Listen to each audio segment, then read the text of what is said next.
Hello, friends, and welcome to the big one. That's right. Pre-season is over. It's in the books. It's done. Stick a fork in it because shit is about to get very real. Ipswich Town start their season at home. Bolton Wanderers in front of 30,000 fans at Portman Road on Saturday. And every season, of course, needs a preview. And that's what we're here to do today. So make yourself comfortable. Pour yourself a little drink.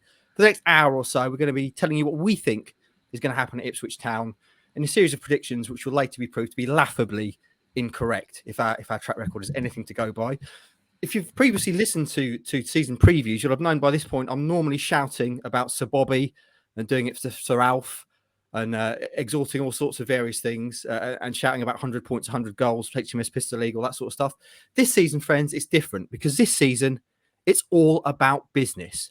We're not going to get too excited about what Town are inevitably going to do this season. Town have got a job to do, and so have we. So let's play it cool. And without further ado, let me introduce my fellow Kings. It's a full 5 King show today. So I'm going to start first of all with a man who joins us live from a garage in Brighton. It's our very own Nordy file. It's Scandy Warren, Hutch Hogan, Andy Warren. How are you? So, yeah, I'm all right. I am in a garage in Brighton. There's a lot of bleach in here, 11 bottles of bleach, washing machines, 2 washing machines, which raises some questions about what this garage is used for, but it's a great little setup. How are the lanes in Brighton? Tight. They are, aren't they? Yeah, indeed. Yeah, indeed. Not conducive to carrying a 4-year-old on your shoulders through them.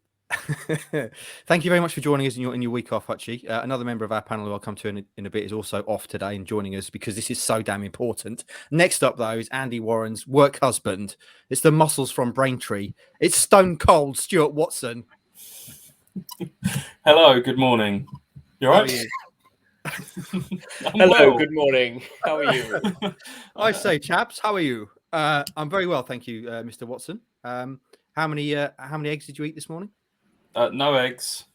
No eggs today. Not yet. Just raw steak. I fear this is getting overplayed, all of this. You do make these things become a thing, don't you? You're going to hammer the point till it sticks. Mate, someone tagged us in a picture this week about which of the Town podcasts would win in a Royal Rumble. I don't know why. I don't know if it's Royal Rumble season. But they'd superimposed some of the various people involved in the podcast onto wrestlers' bodies.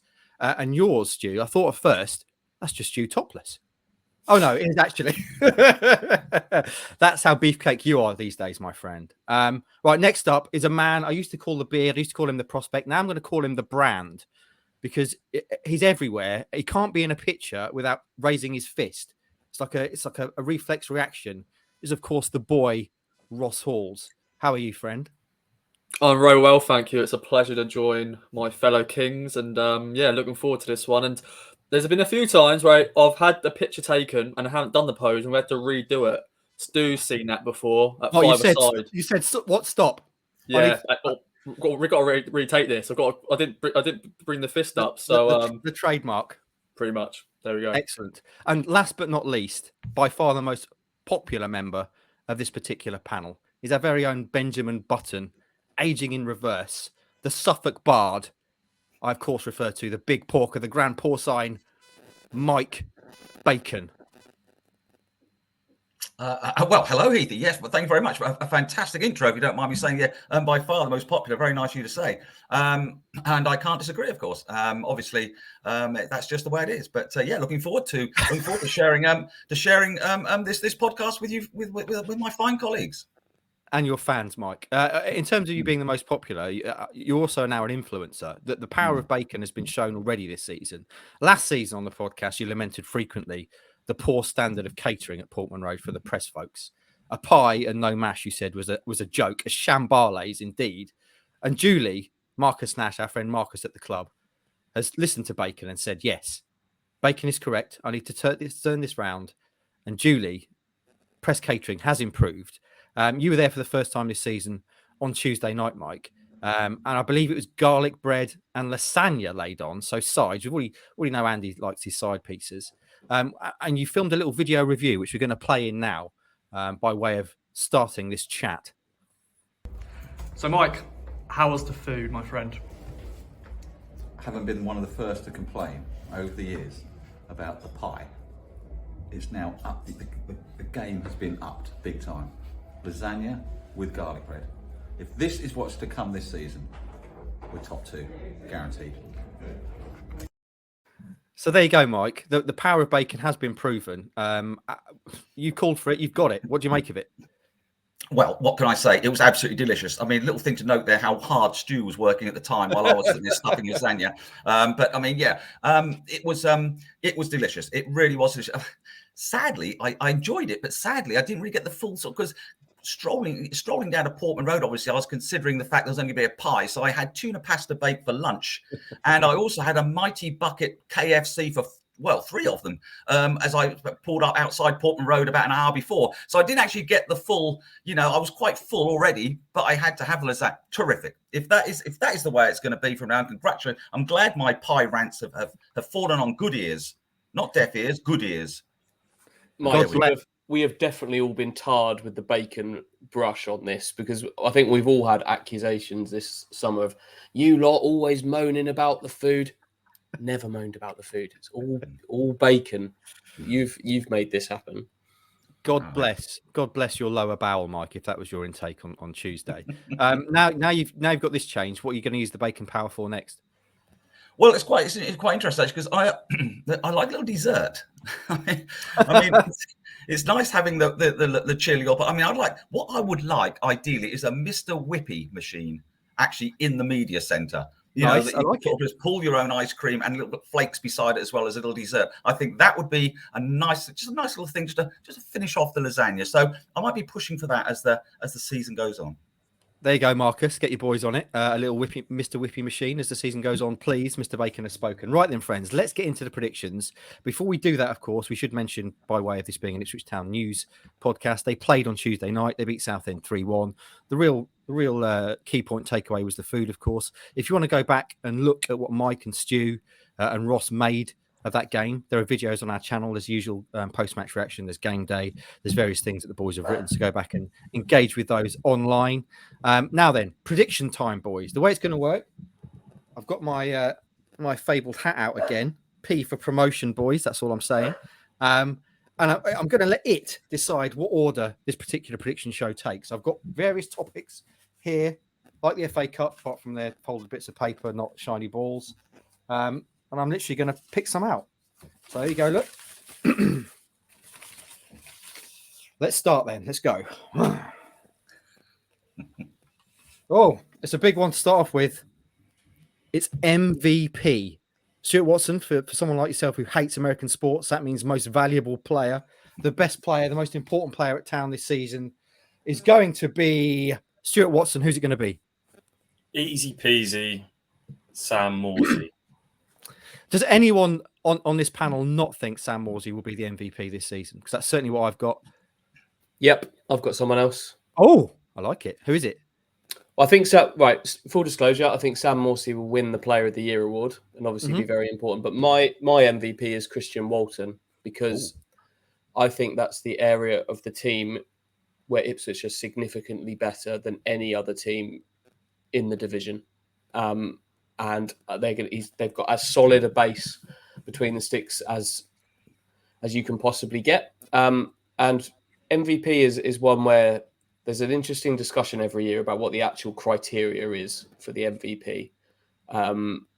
But for me, I'm going to give it to Christian Walton, because I just think that's an area where Ipswich are by far a cut above in the division. I like that. Rossi, you had your hand up as well. Does that mean you've gone elsewhere other than Morsey? Yeah, obviously Moors is going to be very important, and I echo Andy's thoughts. Definitely going to be probably player of the season, and I'll get onto him later on because I think he's going to score a lot of goals as well. I've gone for Sonny Aluko, bit left field. That is very left field. Yeah, this time last year he had a terrible debut, unfit, very weird, weren't it, in terms of signing him? Why have we signed a 30+ old player? But I think he's had a good pre-season. He's a classy player. I think for the dressing room, I think he's going to be really important, and I just think he's going to have a good season. So Sonny Aluko, you're saying for MVP? Okay, Mr. Bacon, finish it off. What are you saying?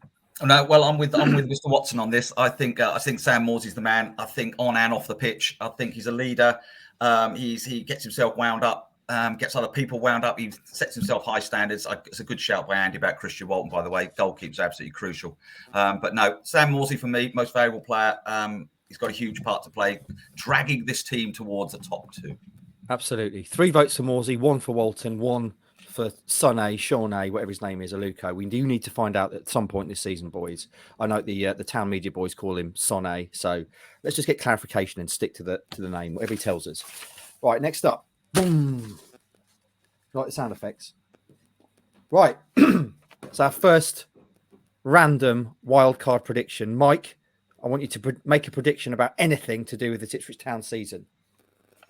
Okay, I predict this season we will draw Norwich City in a cup competition, and we will beat them. Yes. I don't know what cup competition, but we're gonna draw them, and we're gonna beat them. Yeah. And it's gonna set us up, and we're gonna dance it, preferably all the way around Carrow Road. It'd be nice to beat them away from home, but I don't care where we beat them. And I don't care how many we beat them by. I don't care if we win 10-0 or 1-0 the last kick. I don't care if Christian Walton scores a last-minute penalty. We will draw them in a cup. And we will prove why we are kings of Anglia. Yes, Mike. Yes. Mike's making an early bid there to be the MVP of this particular show. I like that very much. Any thoughts on that, boys? I think that's classic populist work by Mike Bacon. He knows what the people want, and he gives it to them, and I'm here for it. Exactly. Right then. you like the sound effects? Right. What's this one? Okay. Oh, it's a sad one, and I've drawn a sad face. The relegated sides. Look at his little nose. As you'll see on some of these, art is not my forte. Hutchie, give us your 4 sides who are not long for League One. Let me just get the screen up. Accrington, Morecambe, Cheltenham, Port Vale. Any reasoning behind those you want to talk about? Or shall we move on? Cheltenham. I think Cheltenham are in a bit of a situation given they've lost their manager to Barnsley. They've lost their best centre half as well. Boyle has moved up to the Championship. Port Vale, I think you would always find one of the promoted sides go back down, and they would be my one. And with the other 2, I just wonder whether some luck might run out a little bit with Accrington. I like Accrington. I like going to Accrington, but I think at some point, if you lose your best centre half in Sykes and your best striker in Colby Bishop, and not necessarily they're not going to spend that money to replace them. I think at some point the luck might run out a little bit, and why not this year? Time will tell. I've got Exeter, Forest Green, sadly, Morecambe, and Cheltenham. Mickey, who have you got? I've got Port Vale, Exeter, Forest Green Rovers, and Cambridge United. Cambridge United? Wow. Be something of a shock. Ross is disgusted by that suggestion. Ross, who have you got? Why are you shaking your head so furiously at Mike? I think they did well last year, but I'll just move on anyway. I've gone pretty similar to a lot of you guys, really. I think Exeter are going to struggle. Forest Green, Accrington, Stanley. And I originally put Lincoln, but I changed it recently, and I did do Cheltenham because I completely forgot Michael Duff has left Cheltenham, and I think they will struggle with him not in charge. So yeah, they're my 4. Cheltenham, bang in trouble. Who else is bang in trouble, Stu, in your world? I've also got Morecambe and Cheltenham, who both just about clung on last year. Out of the promoted sides, I've gone for Forest Green just because they've had such a big turnover of staff and players. And then my little sort of wild card one is Burton. I worry about Burton. Hasselbank was kind of courted over the summer. I don't know. In the same way that Andy talked about Accrington's luck running out, I could see sort of it maybe unravelling a bit for Burton this season. So I've stuck them in there. Okay, like it. So there's a few common names there. A lot of the promoted sides, he says, he goes back into his hat. So our first fan prediction of the day. We asked for the KOA Army for predictions. I will say at this point, there are a lot of common themes in the fan predictions. A lot of people saying Town will play at Wembley this season, but by far the most overwhelming theme, if you like, or subject for prediction was Ross and his driving test. So in that spirit, let me pick my favourite on that particular topic, which is by our friend Maddie Reader, who says, I think this is the biggest prediction of all. Ross will have passed his driving test and will drive the open top bus when we win the league. That, my friend, sounds like a disaster waiting to happen. Mark, that's a plot from Dream Team. They put the rookie driver on their open top bus, and then it drives into the marina. Yeah, he smashes into the Willis building, crashes into the Cornhill, and then ultimately dumps it in the docks at the end. Yeah. And everyone dies, and it's just a horrible end to a beautiful season, as you say. A plot line from a soap. Rossi, other tips I saw were saying that Bluey, that the mascot, will score a hat trick in a game before you pass your driving test. Various other variations on that particular theme. Is there any update before we move on the driving test? When's your latest failure of the theory test?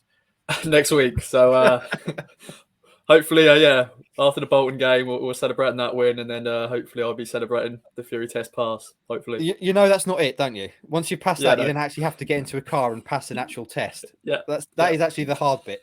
Yeah. Get right ready. then, next. Boom. Full Rod Stewart with sound effects. Love it. I have been drinking already this morning. That's why it's all that. Right then, next up, it's an Andy predict. Andy, from your garage in Brighton, give me a unique and bespoke Hutch Hogan prediction. I predict that League One's top 12 will be made up entirely of what's left of last season's top 12 and the 3 teams relegated from the Championship. Wow, that's a shout. So have you got those? I'm trying to work it out in my head. Have you got those to hand? Yep, I can read those to you. That would be Charlton, Oxford, Barnsley, Wickham, Portsmouth, Derby, Bolton, MK Dons, Ipswich, Peterborough, Sheffield Wednesday, and Plymouth. Is that right? Plymouth? I think there might be one that's out there actually, but something like that. I Anyway, think Charlton may have just dropped into the bottom half towards the end last season. Well, I'll still go. I'll roll with it anyway. I've said it now. So last season's remaining members of the top 12 plus the relegated teams. That's a good shout. I like it. It's not quite as stirring as Mike's. We're gonna spank the Canaries, but So Andy, sorry to interrupt. There is a slight issue here. Oh no. Accrington finished 12th last season, and you've just predicted them to get relegated. Oh, covered. Watson, what did you be covered quiet? bases, haven't I? Covered my bases. We'll swap Accrington for Charlton. That's my top 12. Yeah. there you go. Right. Wow. Wow. You can't make the slightest little error on this pod. Can you? Yeah. I'm in a garage, all right. Just let me- Watson, you've made him look a right mug there. Anyway, I'm sorry. right then, what's this one? Oh, it's another fan prediction from the beautiful KO Army. We had a lot. So let me go on to the next one. Now, Richard Lee. I like this from Richard. He's given us 2 lots of predictions. One's KOA, one's Ipswich Town. He says, Tyrus John Jules to score double figures. Chaplin to score double figures. Burns to suffer a muscle injury by the end of October, keeping out for at least 3 weeks. That's because he's not had a proper break over the summer.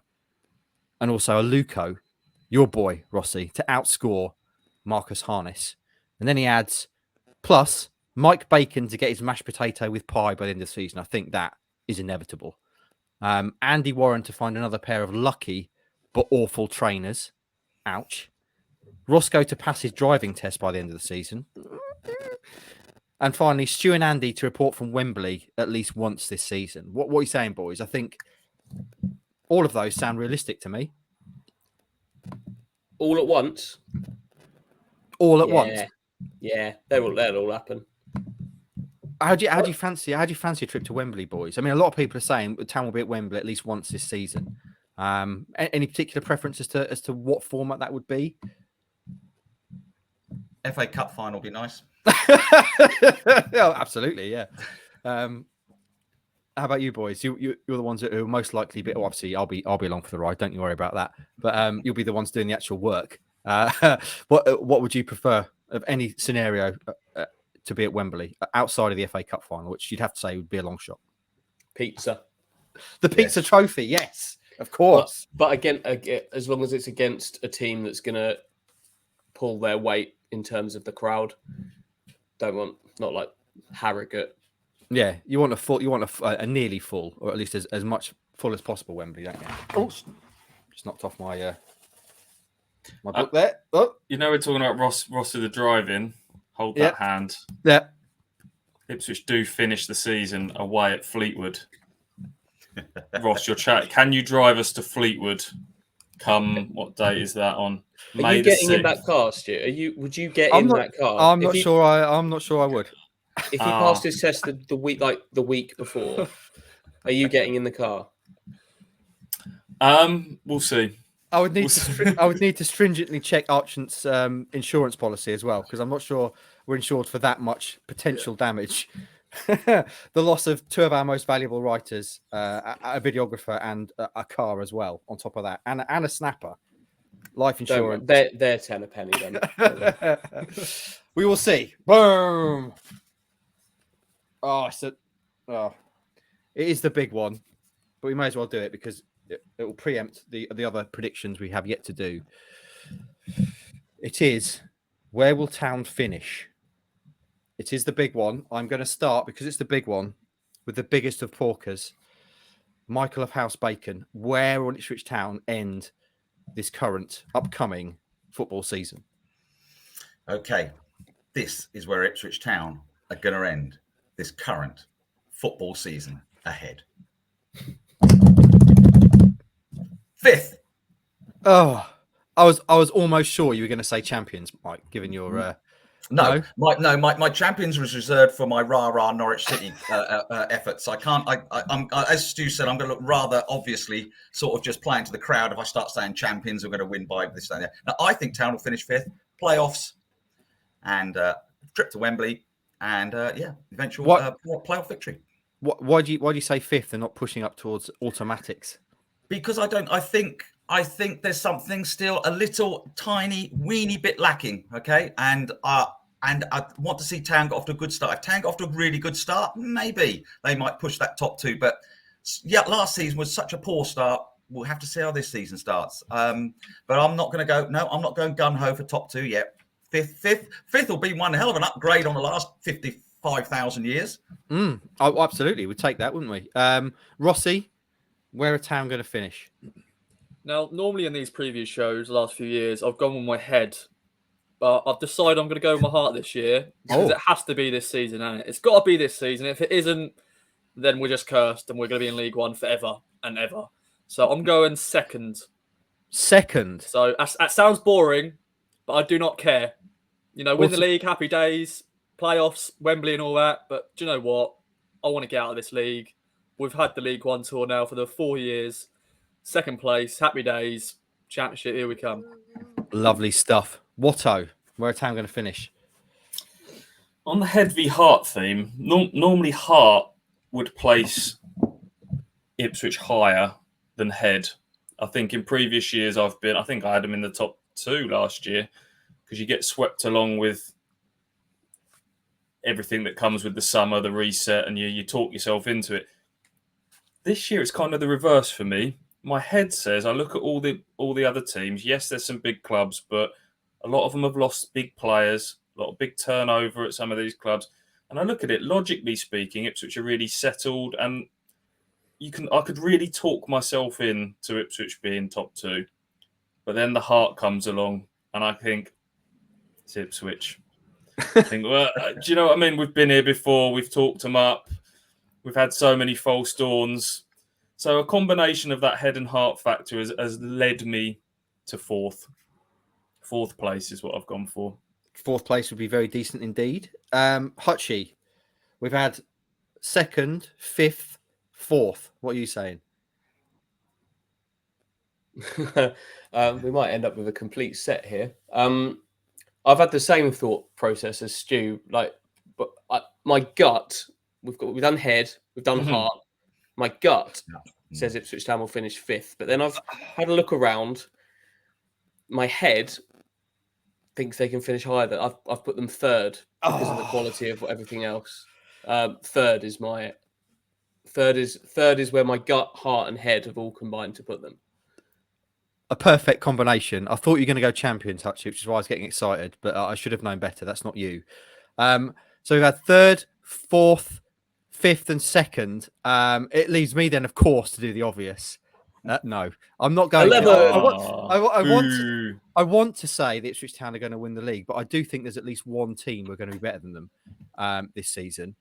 And I'm going to say, obviously, I'm Mr. Hyperbole, I'm Mr. Over the Top, Mr. Excitement, and I did say that I wouldn't do this again in terms of predictions. But I do think, looking at the league and looking at what Town have got and everything around the club, they've got to be in the top two.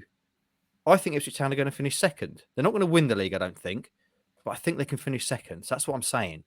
So we've got 2 seconds, a third, a fourth, and a fifth. All of those, but Ipswich Town at the very least in the playoffs, which is tremendous. Right then, next up. You like that?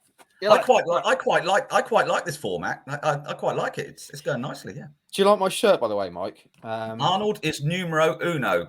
Yeah, that's a trademark shirt of a future UFC champion from Suffolk, Arnold Allen. If you're asking, buy that scramble.com if you want to support a fellow athlete, a fellow Ipswich Town supporter as well. Anyway, this one is another big one. It's not as big as it was last summer, of course, because there were 19 of them last summer. There's only been 6 this summer.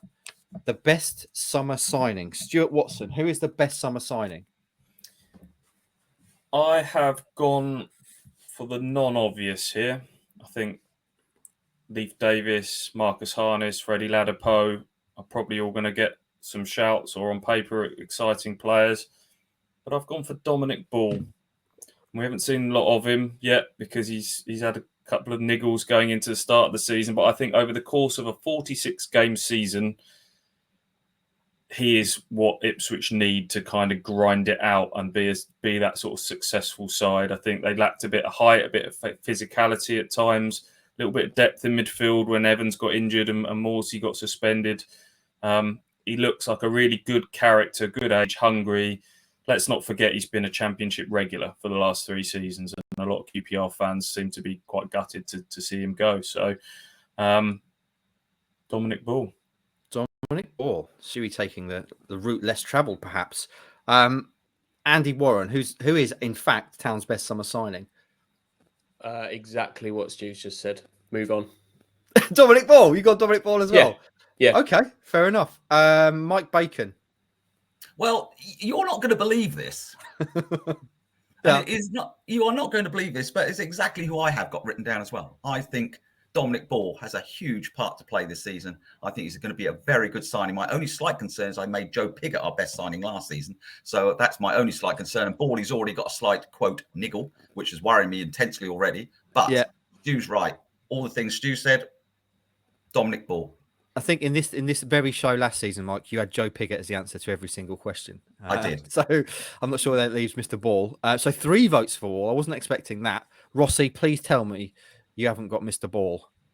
I haven't. And also, can I just add the in brackets so far, because well, obviously, so just very good point, Ross. Yep. Yes. Yeah. I've gone for Marcus Harness because I like him very much. I like his hair. I like how he plays football. And also, he was very, very polite on the open day. I have to give a shout out to all the players. They were fantastic during the signing session, taking their time to chat to people. And that's just great to see. We've got a great bunch, haven't we? Bunch of lads. And yeah, Marcus Harness, I think he's going to score some goals. He's going to be a key player. Even if he doesn't start every week, I think he's a very good signing. Yeah, I'm going to say Marcus Harness as well. I think he's going to be flames in this team. He's going to have the ball a lot by the sound of it.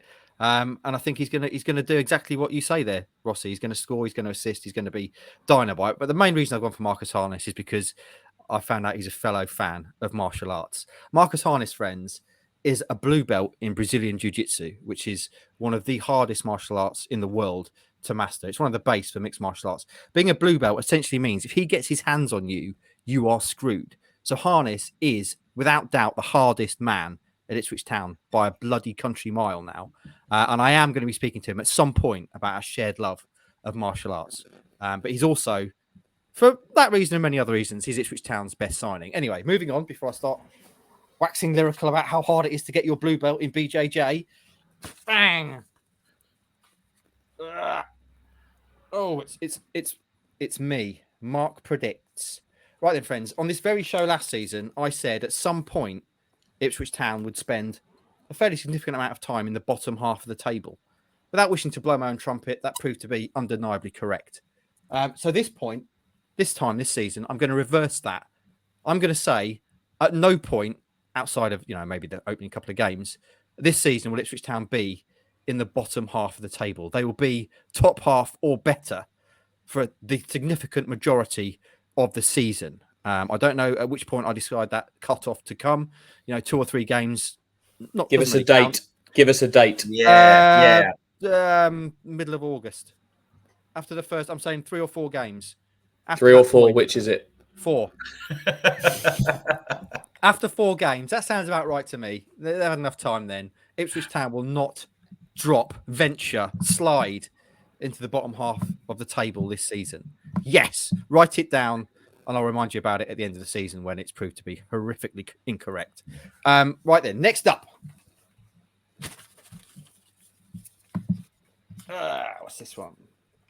Oh, it's another unique bespoke prediction. It's Stuart Watson prediction. Stewie. Okay, Ipswich didn't win 3 successive games last season. I've got a prediction for when that is going to happen. Yes. This season. Normally going to Accrington, I know Andy said earlier he likes going to Accrington, hasn't been the happiest hunting ground for Ipswich in recent years, has it? And it's normally been sort of September, October time, Ipswich go to Accrington, get a bit beaten up, and the wheels start to fall off, or certainly the wheel nuts start to loosen a little bit going to Accrington. I think it's going to be the reverse this year. Ipswich go to Accrington on September 3rd. I think they're going to win there. And then they've got back-to-back home games against Cambridge and Bristol Rovers on a Saturday, Tuesday night. Those sort of games, I think back to the playoff season, those double headers at home can be really powerful. If you can win 2 home games in a row within the space of a few days, that can supercharge a season. So I'm looking at those 3 fixtures. Start of September, I think that's when the promotion charge gets ignited, hopefully. Where did you say they're going to finish, Stu? 4th. 4th. So you also, just to clarify that, you're saying promotion charge, finish 4th, so Town are going up. That's what you're saying. No, I haven't said that. No, I haven't said that. Because as we all know, Mark, the playoffs are a lottery. They are, aren't they? But you have to get there first before you can enter that ticket. Right then, bang! It is a fan prediction. Let me find a fan prediction. Fan prediction. Fan prediction. Right then, where are we? I like this one. Mark K says there will be 4 Ipswich players in the EFL League One team of the season. He says Morsey, obviously, Walton, yeah, Wolfenden and Edwards. No Burns. Wolfenden and Edwards, boys. So Morsey, Walton, Wolfenden and Edwards. Any thoughts on that? You're going to need to win the league, I think, to get 4 in the team of the season. Would be my first point. So that's fine. If that happens, that's pointing towards good things. The obvious thing there is Burns being left out. How do we feel about Burns in a difficult second season? It's definitely an interesting point for me. I hope they don't rely on him as much, which doesn't necessarily mean he's not going to be a key contributor, but they could do with not relying on him as much, and maybe letting him have a little break now and again. Well, we've certainly got the backup, haven't they, in place? So we shall see. Who knows? I think Kyle Edwards looks like he is. I'm comfortable. I have got slight doubts in the back of my mind that it could be that second season. I've got slight doubts. I think one of the listeners said earlier about a muscle injury with Wes Burns. There's the World Cup as a factor as well. But Ipswich, Kyle Edwards coming back in pre-season, and he looks like McKenna's kind of working on him to play that same right-sided role as Wes Burns. Kane Vincent-Young has played there in pre-season as well. So that makes me feel a little bit more comfortable that, it's not like all the eggs are in the Wes Burns basket. And of course, Leif Davis has been signed for the left as well, which hopefully is going to provide a bit of balance. Next up. It is my favourite category, obviously. It is the surprise package, brackets, the Drizzy Aaron Drinan Memorial Award. It was on this very show 5 years ago that I predicted Aaron Drinan to be the surprise package of the season, hours after he signed for Sutton United on loan. And thus began my love affair with Aaron Drinan, which has now resulted in me having an Aaron Drinan shirt on my wall, one of the only ones ever printed, I believe, at Ipswich Town's club shop. Thank you, boys. Surprise package then. Roscoe, you've been silent for a while. Who is going to be the surprise package at Ipswich Town this season? Greg Lee, under the radar signing, athletic, nice hair as well, versatile player. Scored his first goal for the club, of course, against Southend. And He scored at Needham, didn't he? Yes, he did. Scrap that. First goal at Portman Road. But yeah, I think he will be just a key player in this squad. Good squad player. If he starts, happy days. If he doesn't, I think he'll just be a good, versatile player to have. And yeah, I like him. I really, really like Greg Lee. Everything I've seen, everything I've heard, everything I've read about him suggests he's going to be a good player for Town this season and an excellent under the radar signing. And I'm trying not to give him a nickname and curse him. So I'm just going to let him get on with it. That's what we're doing this season. Strictly business, boys. No nicknames, apart from those I've already given out. Mike Bacon, who's going to be the surprise package? Well, I find this extraordinary that I keep following people who are saying exactly the same thing I'm about to say. So and I can't change my mind because I can't think that quickly enough. When you get to my age, you can't suddenly just swing it round. You know, I'm going to have to go with Greg Lee. Is that with 2 G's or 1? That's my only big concern. I think it's 1. I had this with Piggott last year again with how many G's and T's, and with Greg G's and T's, and now I've got Greg with G's and how many G's. But anyway, bottom line is he's going to come under a bit of pressure, obviously, Leif Davis in that left-hand side. But I think Greg Lee looks the part, to be honest. I mean, what the hell he was doing on the penalty spot against Southend with not a single Town player anywhere near him as he struck the ball home. Easy for you to say, yeah. It was. I'll tell you who it reminded. Well, it didn't remind. It's totally unfair to remind, but it was a Kevin Beattie moment when Kevin Beattie scored for England against Scotland. That is extraordinary. That's extraordinary. Against Scotland, the cross came in. There wasn't a single England player anywhere in the box. Only Beattie from left back, and there was Greg Lee. Extraordinary. Let me just contextualise. Let me just contextualise what you've done there. Greg Lee scoring in a friendly against National League Southend at Portman Road is akin to Kevin Beattie scoring for England at Wembley. That's what we're doing. That's what we're all about here at Kings of Anglia. Stay tuned, folks. Stuart Watson, who's the surprise package? That escalated quickly. I enjoyed that. I have gone for Tyrus John Jules, or as Mike kept calling him the other night, Jules John. You said you wouldn't mention that. You said you won't mention that, and now you've gone and mentioned it. We had to take 3 takes because of that. I made no such promise. I really like him. I think, obviously, Harness, Chaplin, Aluko, all far more experienced players that I think he's got good competition there in those sort of number 10 / wide forward roles, depending on what systems Ipswich play. But I think he's had a few loan spells away now. He's had a few little injury niggles. I think this might be the year at 21 years of age where he really sort of announces himself. He looks just everything Ipswich needed from last season. Strong, skillful, direct. I think he'll be really useful in those games where teams maybe come to Portman Road and park the bus. He might not necessarily start.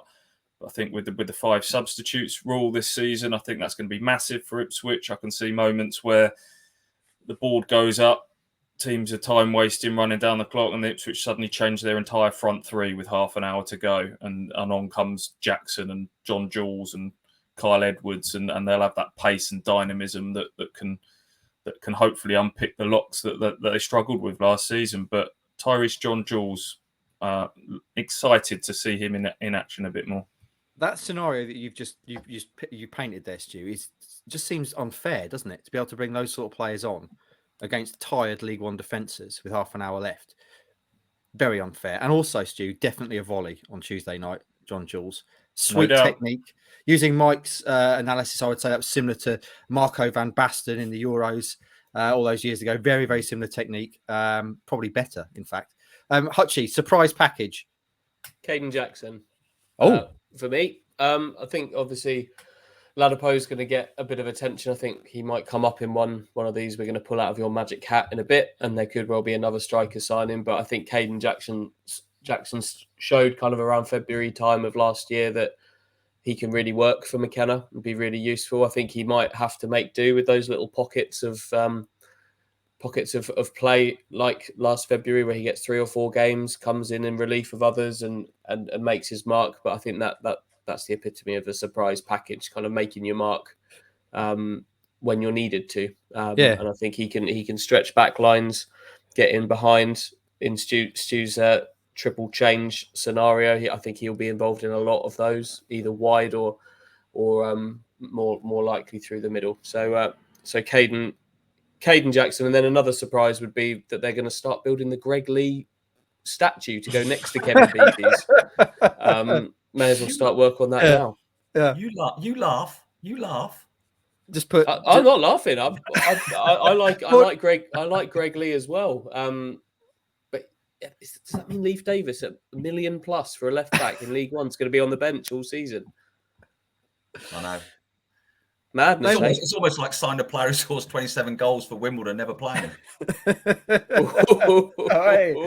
Shots fired. I'd like to see the plinth on that Greg Lee statue. Would it just say, here stands Greg Lee, who scored a worldie against Southend in a friendly at Portman Road in 2022. Anyway, surprise package. Obviously, friends, obvious where I'm going to go. It's got to be Raheem the Dream. No, it's not. It's not Raheem Harper. He is obviously hopefully going to play a bit more this season and not go out on loan. But my surprise package, boys, will you allow me this one? Cameron Humphreys, right? We all know how talented he is. We're probably sitting here thinking he's maybe not going to play that much this season. But I've got a feeling as the season draws on, we may start to see him a bit more because he is a wonderful, wonderful player. I've got a feeling it might be akin to Teddy Bishop in that championship playoff season. I'm not going to say he's going to be like Teddy and play almost 40 games or whatever. I've got a feeling at some point this season, Cameron Humphreys may establish himself as a bit of a star in this Ipswich Town team. So he's my Aaron Drynan Memorial Award surprise package. There we go.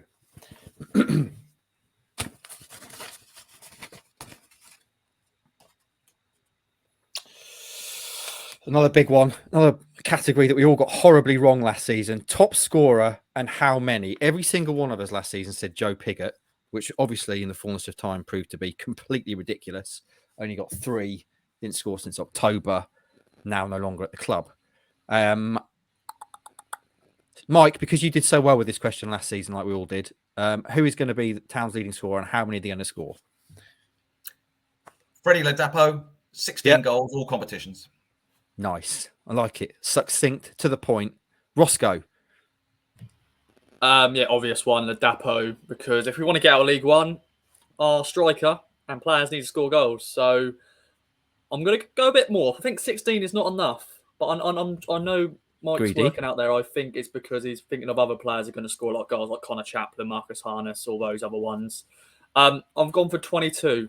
I like the number 22. And I think 22 is a nice number for a striker to score in this division. So, Freddie, if you're listening, do the business, my friend.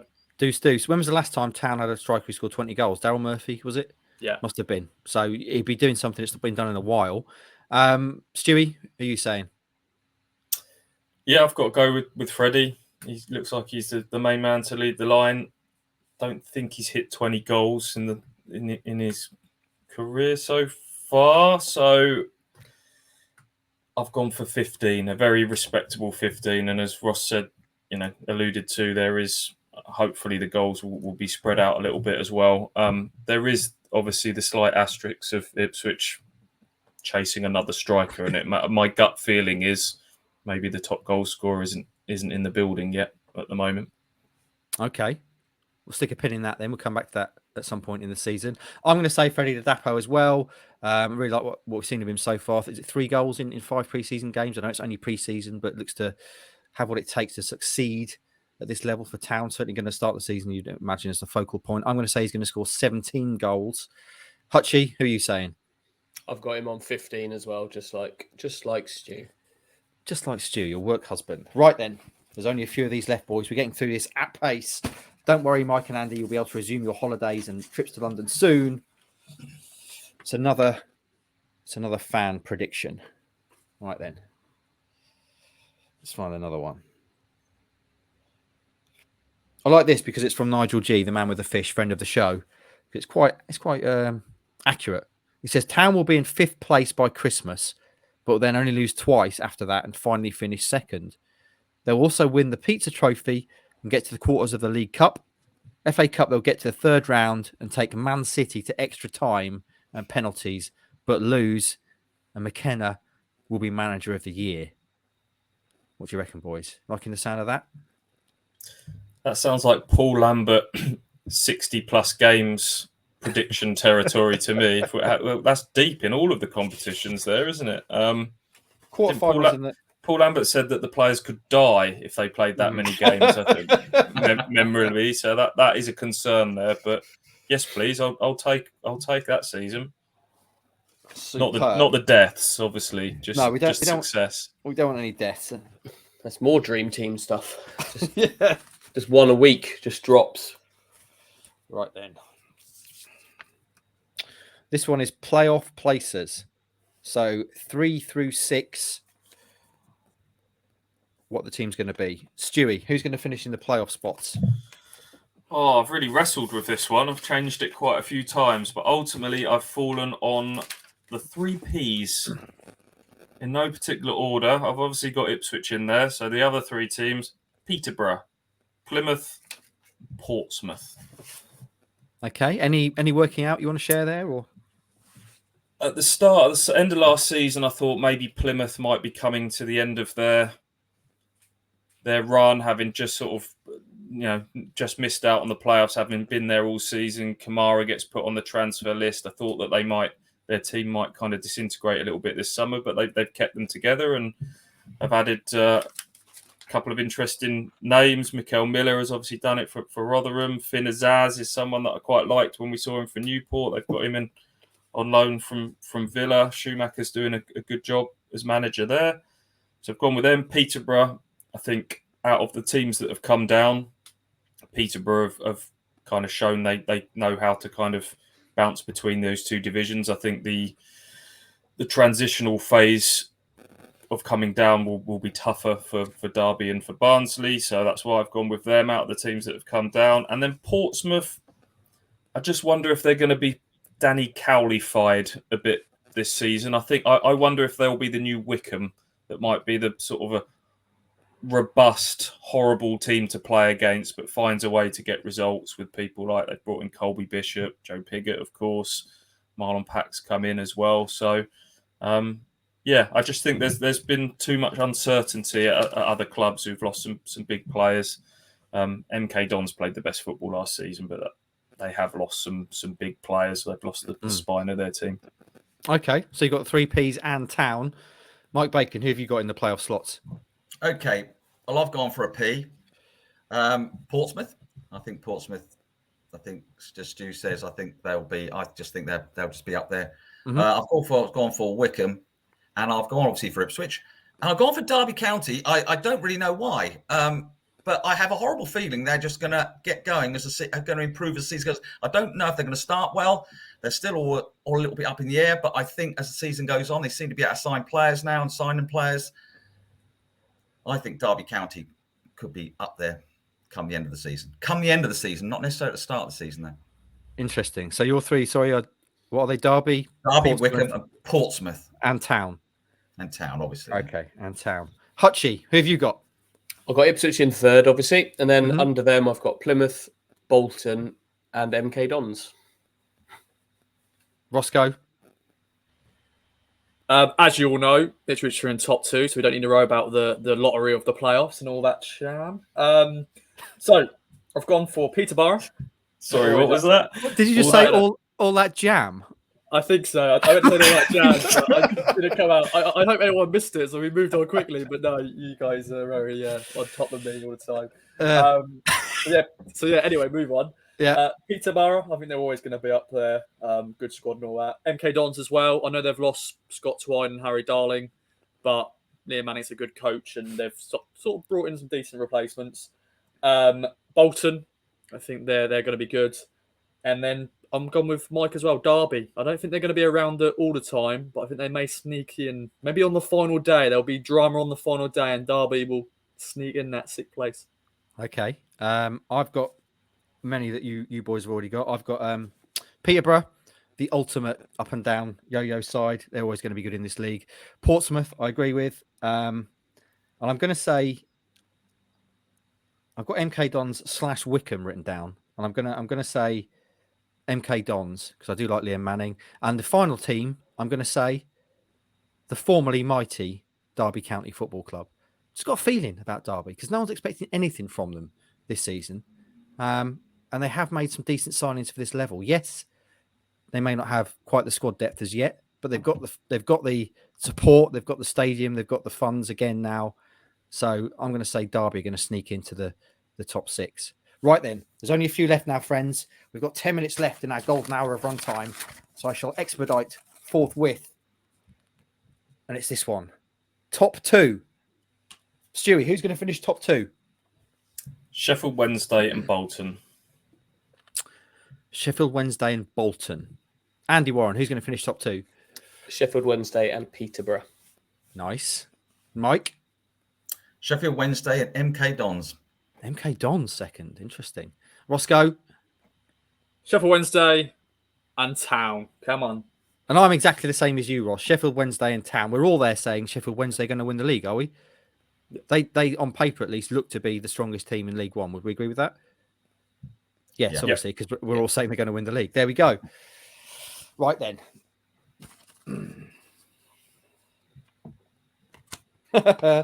Yes. An excellent bit of Heath art here.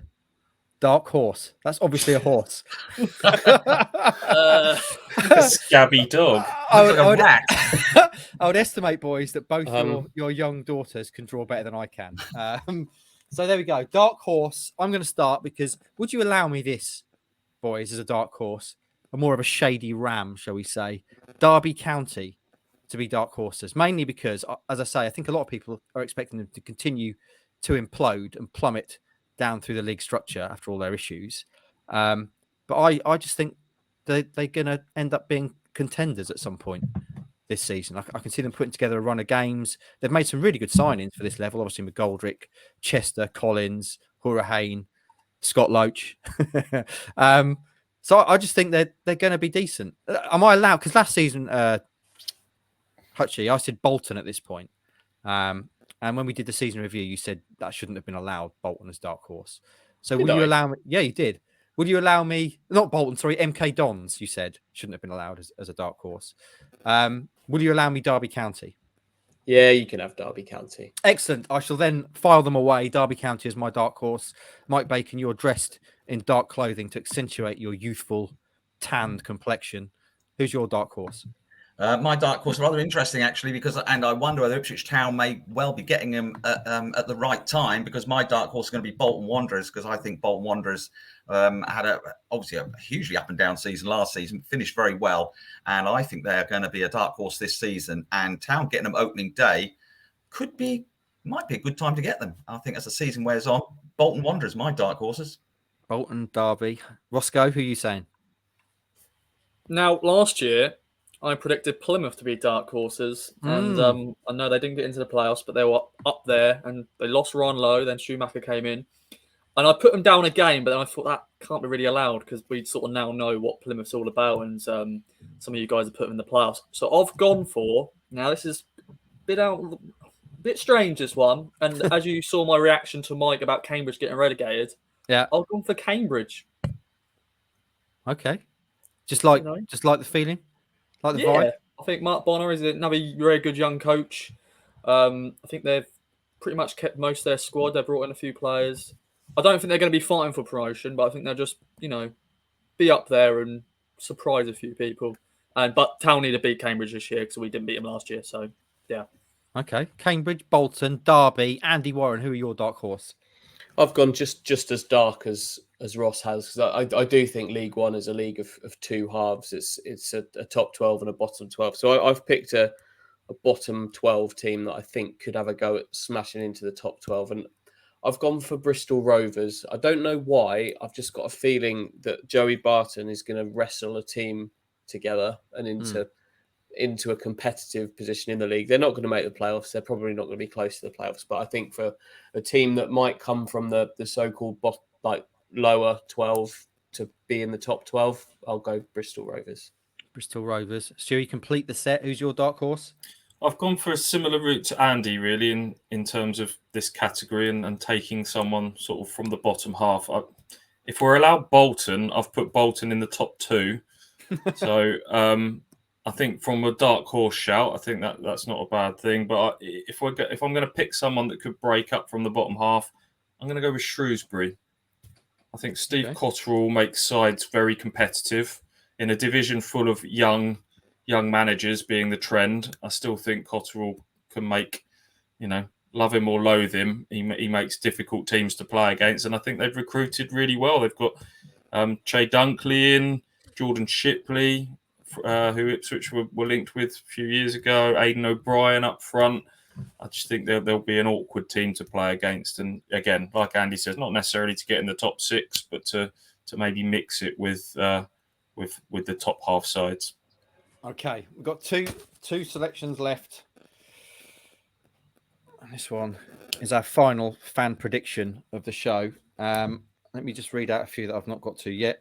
Patrick Palmer, Mike, P double, says, I predict Mike Bacon will physically come into his own title, the Big Porker, with the catering changes for the media made this coming season.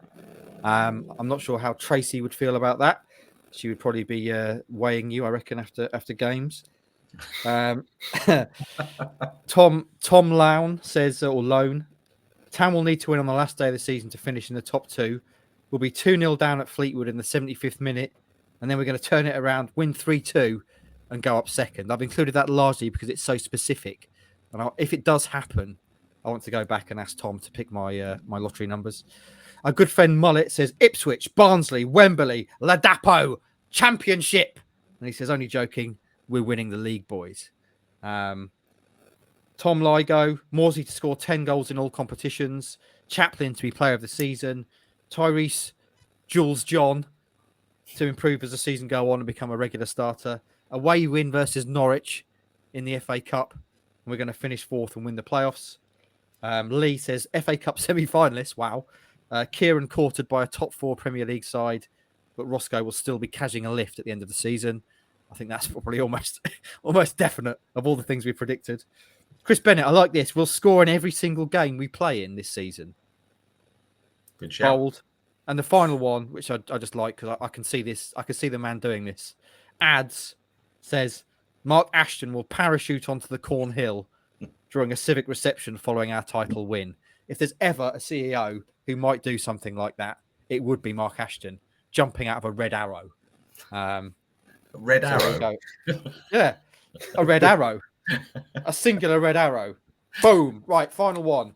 Can you book them individually? No, do they come as like a group? You'd obviously be part of the whole team, but you can only jump out of one of them, can't he? You can't jump out of multiple red arrows. Even Ashton can't do that. Right then, the final one. It's a fitting way to end this prediction, obviously. It's Ross's final say. Ross's prediction. Give us a prediction, Ross, which will end, no pressure, this prediction show. Well, the obvious one is, I'm going to pass my driving test, and I'll be, giving lifts to the boys up and down the country for most of this season ahead. But my one is, now this man has played 81 games for Town and hasn't scored a goal. Janoy Danashian is going to score a goal for Ipswich I like it this season. So JD, hope you're listening, my friend. You're going to score a goal. Could it be a crucial goal to win us promotion, or will it just be a goal in the cup game? But he will score a goal, and 81 games he's played so far. He needs one, don't he? Please be a 45-yard rocket to secure promotion. That'd be amazing. Can you do it on his 100th appearance, Ross? Oh yes, I like that. On the old century. Maybe that century coincides with this Norwich Cup fixture that we've all convinced ourselves is happening as well. Right then, friends, there you go. That's the end of the prediction show. We've covered a lot of ground there. As I say, no doubt all of this will prove to be spectacularly incorrect in the fullness of time. But there you go. We have to do these things, don't we? Friends, it's now your turn, boys. Have you got any other business? Anything we haven't covered that you feel strongly enough to commit to audio/visual at this point? Mike, have you got anything to say? Well, I'm rather interested in the new screen. That's obviously scoreboard screen that's going up at Portman Road. And I'd like to see a few little half-time clips, perhaps something like a little Scooby-Doo or something, be played over the screen at half-time just to entertain especially a lot of youngsters come in, rather than just a boring sort of list of half-time scores. I hope perhaps we can a little something on the old scoreboard at half-time. I'd look forward to seeing what that they can come up with this season. What would you like on the scoreboard? Well, as I said, Scooby-Doo would be nice. Scooby-Doo. Yeah, Scooby-Doo. Aren't you listening? I mean, I wasn't, mate. I'm hosting. I'm always thinking several steps ahead. Oh, yeah. Okay. Well, or Inspector Gadget or something like that. I mean, you know, just something. You can't have Die Hard or anything because it goes on too long. But I mean, you could have a quick 10-minute something, couldn't you? Just to I'd love to live in your brain, Michael, just for a few minutes. I'm not sure you could hack it. I think if we were in Bacon's brain, we'd run out screaming. We could have A Few Good Men, of course, but we can't. We've got that one. But no, Scooby-Doo or Inspector Gadget or something. That'd be good. How about just Mike Bacon's highlights at half-time? Well, you could have my highlights after. Yeah, I could do more food reviews from press boxes and stuff. Yeah, that'd be quite interesting. But yeah, it'd be interesting. Or perhaps my new Netflix film might come. My new Netflix film might be out, Adventures of a Trout Farmer. I mean, that could be perhaps little snippets from that could be shown. Superb. Hutchie, from your garage in Brighton, as we await your release back to your loving family to complete your holiday, have you got any other business? No, I've got no other business. I just want them to be in the mix throughout. No fast starts and collapses, no slow starts and failed catch-up attempts. Just be in the picture throughout, in position in March, and then make it happen for yourself. That's what I want them to do. Rossi, any other business?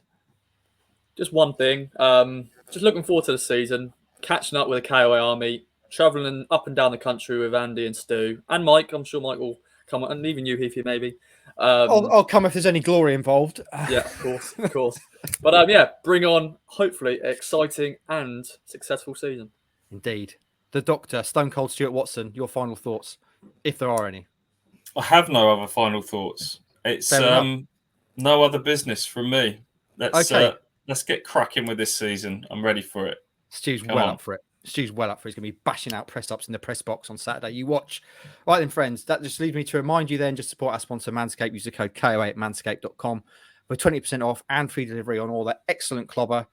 Get yourself beach body ready with various trimmers, all that sort of good stuff. This summer, also support us across all our social medias, Kings of Angler on YouTube, Instagram, Twitter, and Facebook. And friends, let's just try and enjoy this season, shall we? Sometimes it gets a little bit toxic, doesn't it? But let's remind ourselves why we love this great game. The ups and downs are all part of it. Yes, we've had a lot of downs, and hopefully there's going to be a lot of ups this season. But let's just try and enjoy the ride, shall we, friends? We'll all be at the game on Saturday, minus Mike Bacon. So do come and say hello if you do see us. I want to see multiple selfies with Ross with his fist up. So as many as those as you can get, please, friends, and tag us in that. Which just leaves me then to say, friends, the hour of reckoning once more draws near. The field of battle is set. New dugouts boast Premier League vibes. A big screen awaits its switch on, and an improved choice of beer chills in the taps as we speak. Once more, friends, unto the breach we must go. A blue army, thousands strong. But this time, we will not go quietly into the long night. There is no spoon. There is no try. There is only do. There is only glory. It's going to be beautiful, friends. And it's going to be ours. It is, you might say, our time. Have a great weekend, friends. Enjoy the game. And we'll catch you on the other side.